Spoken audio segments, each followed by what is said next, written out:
এই জীবনে মাল ছাড়া কেউ আর নেই।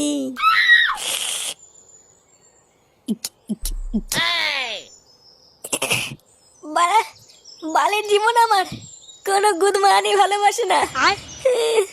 তুই আমার সব রে বাংলা, তুই আমার সব। তুই আর ঝুমা বৌদি ছাড়া কেউ আর বুঝলো না রে। মুখের দিকে তাকালেই ঝুমা বৌদি বুঝতে পেরে যায় যে আমি কাপড় তুলতে বলছি, আর কেউ আমার বুঝলো না।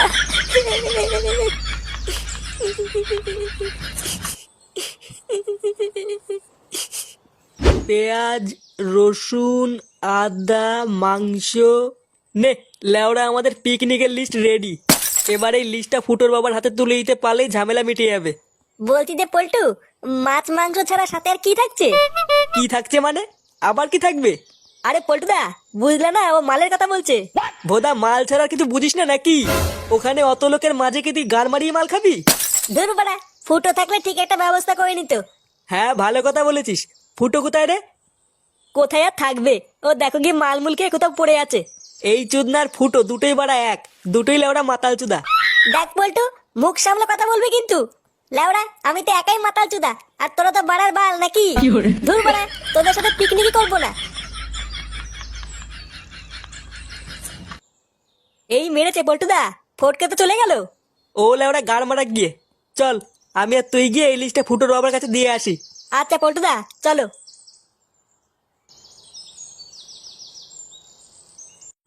কাকু, ও কাকু, কাকু, ও কাকু। কাকু বাড়িতে আছো নাকি? নে লেওড়া, বাড়িতে নেই নাকি? এই কি হয়েছে রে, এত চিল্লাচ্ছিস কেন? আরে কাকু, পিকনিকের লিস্ট আনতে বলেছিলে না, ওটা নিয়ে এসছি। কি পিকনিকের লিস্ট নিয়ে আসছিস? হ্যাঁ গো কাকু, তুমি যা যা লিস্ট করে আনতে বলেছিলে সবই নিয়ে এসেছি। বাহ বাহ বাহ, গুড গুড।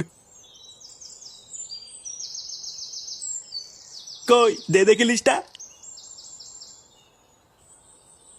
এই যে কাকু, সামনের পৃষ্ঠায় কি কি বাজার হবে ওটা লেখা আছে, আর কে কে যাবে ওটা পেছনের পৃষ্ঠায় লেখা আছে। বাহ, এ তো দেখছি অনেকজনই যাবে রে। হ্যাঁ কাকু, ওই সামান্য কিছু জন। আচ্ছা ঠিক আছে, তোরা যা। সবার কাছ থেকে কিন্তু মনে করে চাঁদাটা তুলে নিস। ঠিক কাল সকাল 7টায় কিন্তু বাস ছাড়বে, মনে থাকে যেন। আচ্ছা কাকু, ঠিক আছে। একই রে ফুটো, কোথায় গেছিলিস? গান মারাতে গেছিলাম। লাউড়া, কোথায় গেছিলাম কি না গেছিলাম তোকে বলতে হবে নাকি? একই রে ফুটো, এইভাবে কথা বলছিস কেন? আমার ইচ্ছা হয়েছে তাই বলছি। আচ্ছা বাদ দে, তুই পিকনিকে যাবি তো? না, যাবো না, তোদের বালের পিকনিক তোরাই কর গিয়ে। আমি লাউড়া একাই বাড়ি থাকবো। তোর যেতে হবে না, তুই গাড় মারা। চল ল্যাংচা। হ্যাঁ।